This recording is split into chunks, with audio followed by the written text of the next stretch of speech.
할렐루야. 네, 오늘도 새벽 예배 가운데 오신 여러분들을 사랑하고 축복합니다. 자, 오늘 우리 빌립보서 2장 강의 말씀을 이어서 나가도록 하겠습니다. 자, 오늘은 빌립보서 2장 9절부터 11절까지의 말씀, 낮춘 자를 높이시는 하나님에 대해서 함께 말씀의 은혜를 받도록 하겠습니다. 자, 먼저 오늘 본문 9절부터 11절까지의 말씀을 제가 읽도록 하겠습니다. 이러므로 하나님이 그를 지극히 높여 모든 이름 위에 뛰어난 이름을 주사 하늘에 있는 자들과 땅에 있는 자들과 땅 아래에 있는 자들로 모든 무릎을 예수의 이름에 꿇게 하시고 모든 입으로 예수 그리스도를 주라 시인하여 하나님 아버지께 영광을 돌리게 하셨느니라. 자, 여러분, 오늘은 우리 빌립보서 2장 9절부터 11절까지의 말씀인데요. 낮춘 자를 높이시는 하나님입니다.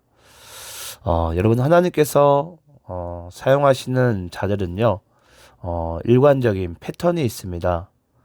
그것이 뭐냐면요, 하나님께서는 사용하시는 자들을 먼저는 그의 인생 가운데 가장 낮추신 후에, 그리고 사용하신 후에 뜻을 어느 정도 이제 이루신 후에 다시 높이십니다. 그리고 우리가 생각할 때에는 하나님께서 이제 나의 삶을 사용하실 때에는 어쩌면 우리의 입장에서는 겨우 숨만 쉴 수 있을 정도의 그 힘만 남겨둔 채로 하나님께서 이제 우리를 낮추시고, 그리고 난 다음에 하나님의 뜻 가운데 우리를 이제 사용을 하십니다. 그리고 어느 정도 이제 뜻을 이루신 후에 이제 우리를 다시 높이시는 하나님이신데요.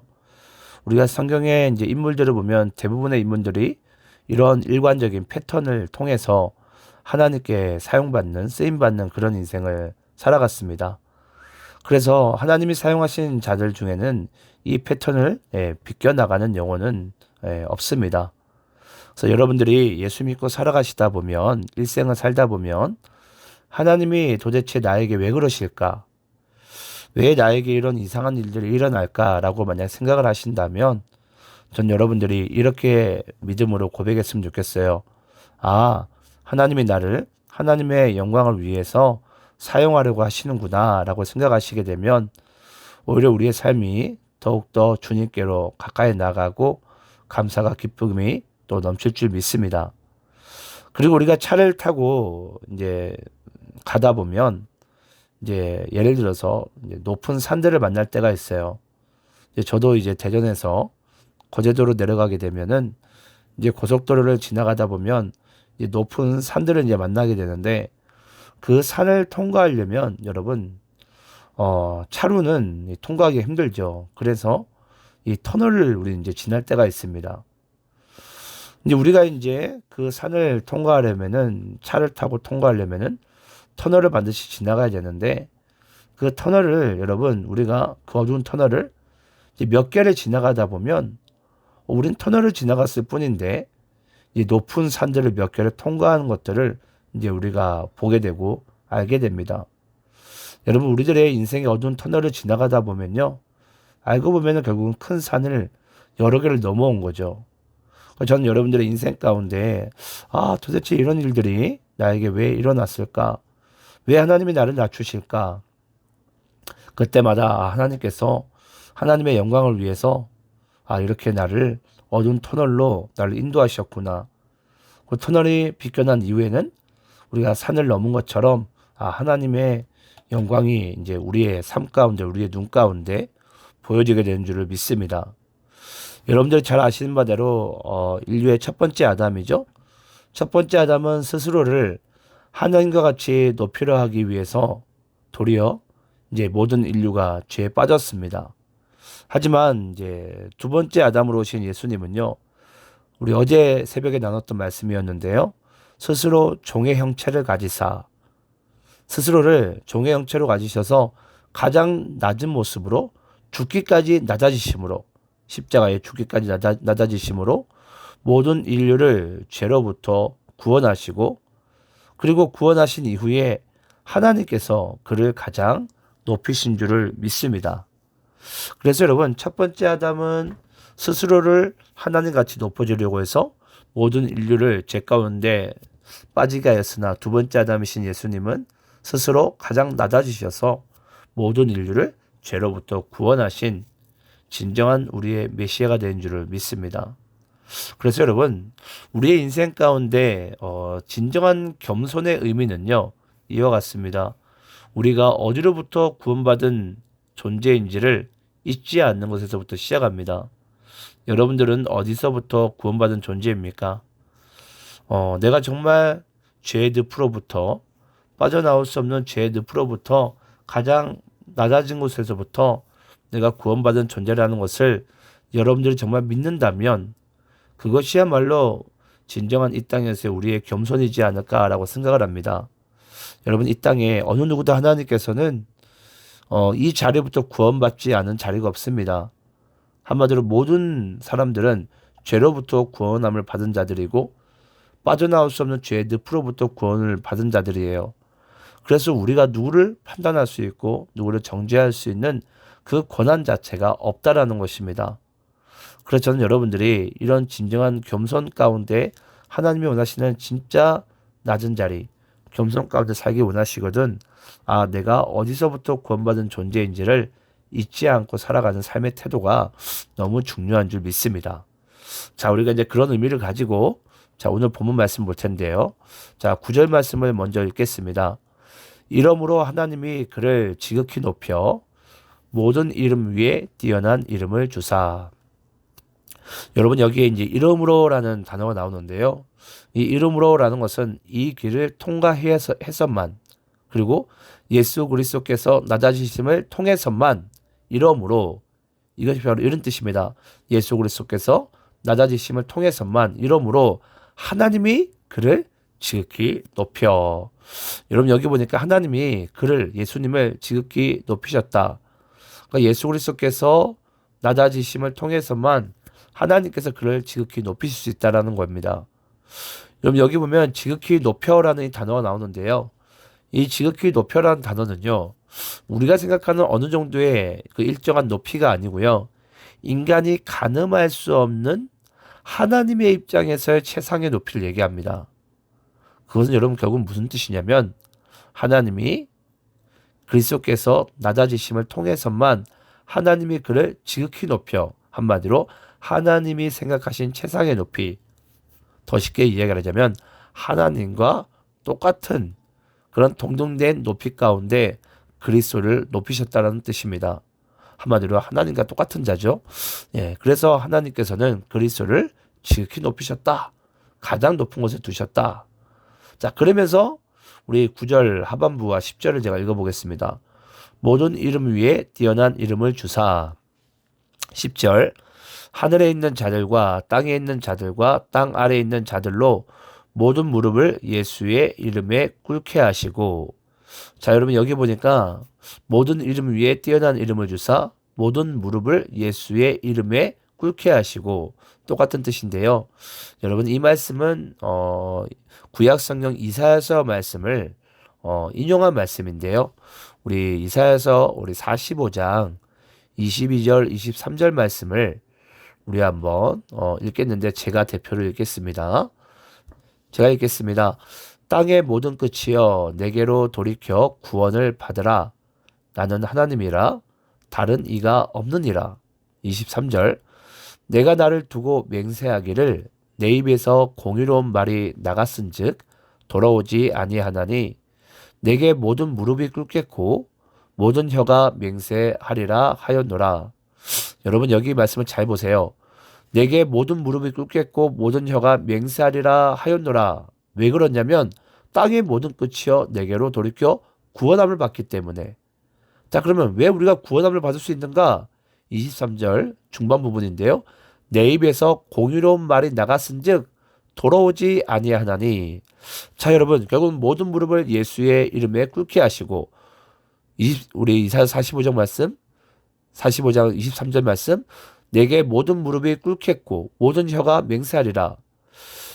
오늘 본문 10절 말씀이 이사야서 45장 23절 말씀 인용한 말인데, 여러분, 한마디로 모든 무릎이 예수의 이름 앞에 무릎을 꿇는 이유는요, 이와 같습니다.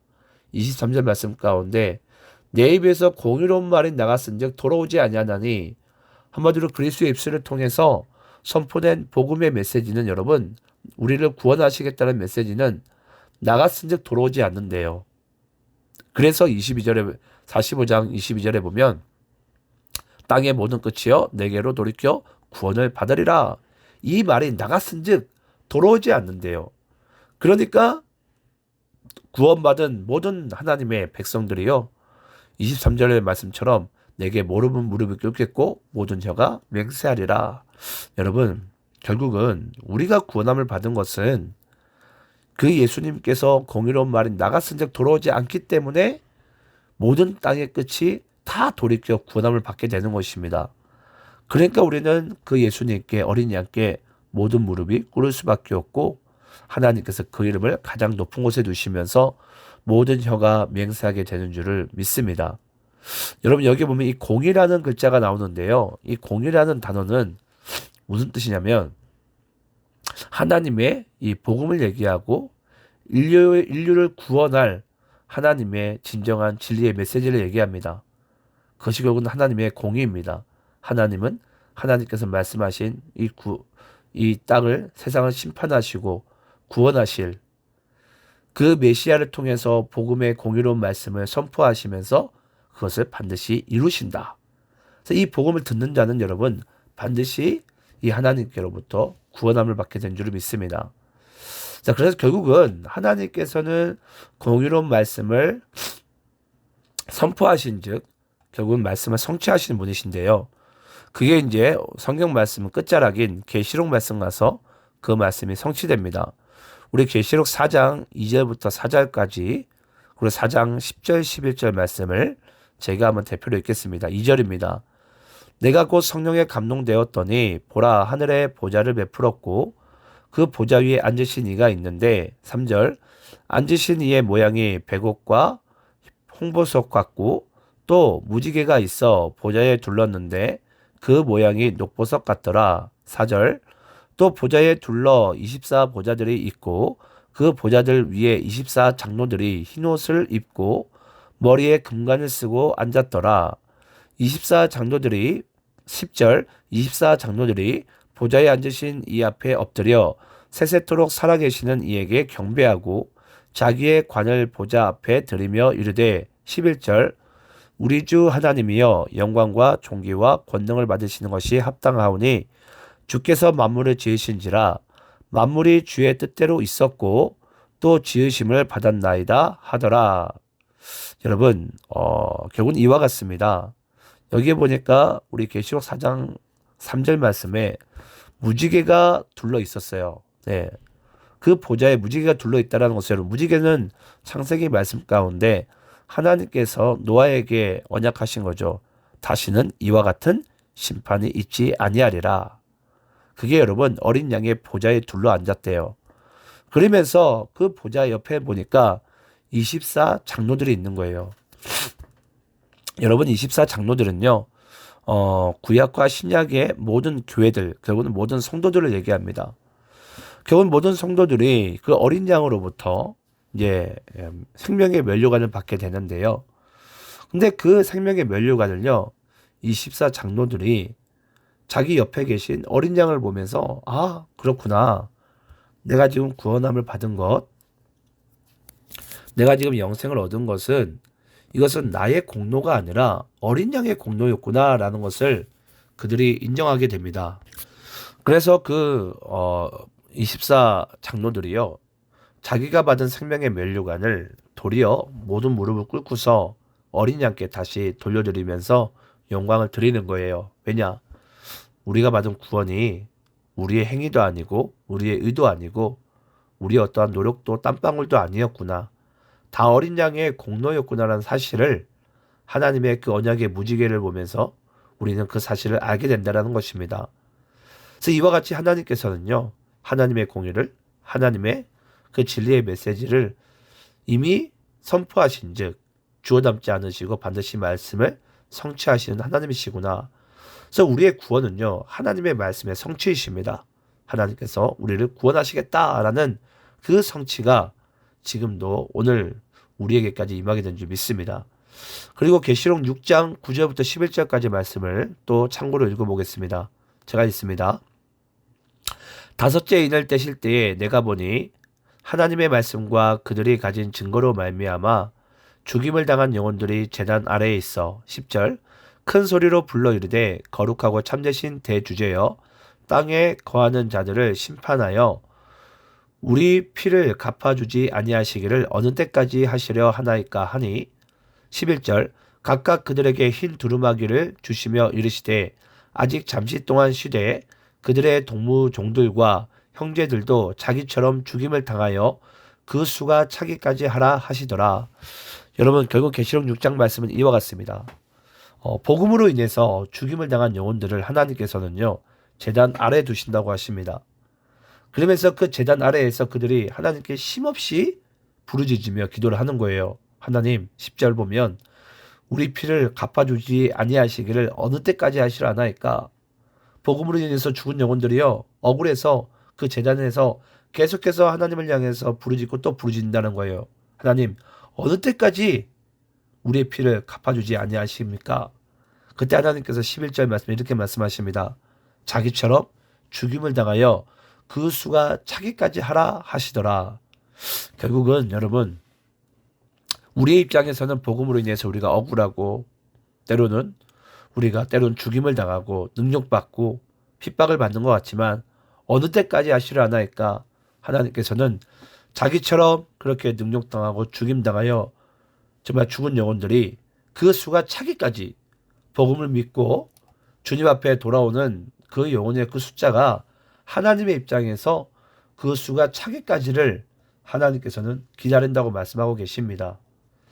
저는 그래서 여러분들이 예수 믿고 사는 우리의 인생이 때로는 답답해 보이고 때로는 하나님께서 언제 도대체 우리를 구원하실까, 언제 하나님 나라를 우리를 이끄실까라고 생각할지 모르겠지만 하나님께서는 지금도 구원받는 수가 차기까지를 기다리시고 또 기다리신 줄 믿습니다.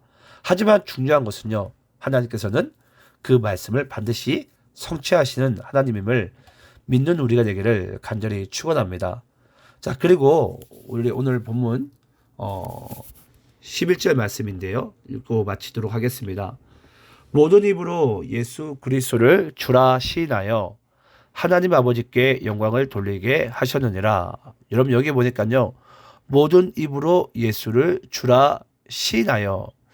여러분 우리가 예수 그리스도를 주라 시인한다는 의미가 어떤 의미인 줄 아십니까? 먼저 주라는 단어는요. 이것이 키리오스라는 단어인데요. 이것이 무슨 뜻이냐면 모든 열망을 담아 주라 부르짖는다라는 뜻을 가지고 있습니다. 우리가 그리스도를 주라 시인한다는 것은 모든 열망을 담아 주라 부르짖는다. 자, 그러면 여러분 모든 입으로 예수 그리스도를 주라 시인한다는 것은 이미 우리는 완성된 그림에 대한 확신을 가지고 흔들리지 않고 모든 열망을 담아 주라 부르짖고 주라 시인한다는 거예요. 더 쉽게 이야기를 하자면 우리는 이미 완성된 그림 하나님 아버지를 믿고 영생을 믿고 그 확신 가운데 흔들리지 않고 우리가 예수를 주라 시인한다는 것입니다. 이게 여러분 어떤 뜻을 가지고 있냐면 쉬운 예로 드리자면요. 우리나라 사람들이 스포츠 경기 중에 반드시 봐야 될 경기가 어떤 경기가 있죠? 예, 그것은 당연히 이 국대 축구 한일전일 것입니다. 자, 그러면 우리가 국대 한일전 축구를 봐야 되는데 만약에 그날 우리가 너무 중요한 일이 있어서 그 경기를 못 봤어요. 그런데 이제 인터넷 기사를 통해서 우리나라가 일본을 5대 0으로 이긴 것입니다. 이왕 이기려면 제대로 이겨야 되겠죠. 그래서 일본을 5대 0으로 이겼는데 그걸 인터넷 기사를 통해서 봤어요. 자, 그러면 여러분 만약에 이제 시간이 날 때 저 같은 경우에도 이제 축구 하이라이트를 보게 되는데 이 하이라이트를 볼 때 여러분들은 어떤 마음으로 볼 것 같습니까? 그 보는 마음은 불안한 마음이 아니라 흔들리는 마음이 아니라 아마 여러분들이 확신을 가지고 편안한 마음으로 우리가 감사한 마음으로 보게 될 거예요. 기쁜 마음으로. 왜냐? 이미 이긴 경기니까. 우리는 그 사실을 알고 있어요. 그 사실을 알고 우리가 경기를 보게 되면요. 한마디로 우리는 확신을 가지고 흔들리지 않는 그 믿음 가운데 우리가 볼 수 있는 거죠. 여러분, 우리가 모든 입으로 예수 그리스도를 주라 시인한다는 것이 바로 이런 뜻을 가지고 있습니다. 아, 약속하신 것을 확신을 가지고 우리가 주님을 주라 시인하는 것이구나. 그래서 여러분들이 예수를 내가 주라고 부르짖고 고백한다는 것은 전 여러분들이 완성된 그림의 확신을 가지고 흔들리지 않는 믿음 가운데 주라고 시인할 수 있는 그런 삶의 자리로 나가기를 간절히 소망합니다. 그래서 여러분, 예수 그리스도 주라고 시인하는 자들은요, 결국은 약속에 대한 확신이 있기 때문에 가장 중요한 삶의 자세는요, 잊지 마시기 바라요. 기다리는 자세예요. 왜냐? 이미 우리는 그 완성된 그림을 알고 있기 때문에. 그래서 여러분들이 저는 끝까지 믿음을 가지고 기다릴 때에 우리가 가장 못하는 것이 기다림이지만 기다리게 될 때에 마라나타 예수여 하면서 우리는 날마다 우리는 다시 오실 신랑을 기다리면서 남은 인생을 우리가 끝까지 낮춘 자를 높이시는 그 하나님을 믿으면서 나아가는 믿음의 삶을 살아가시기를 간절히 축원합니다.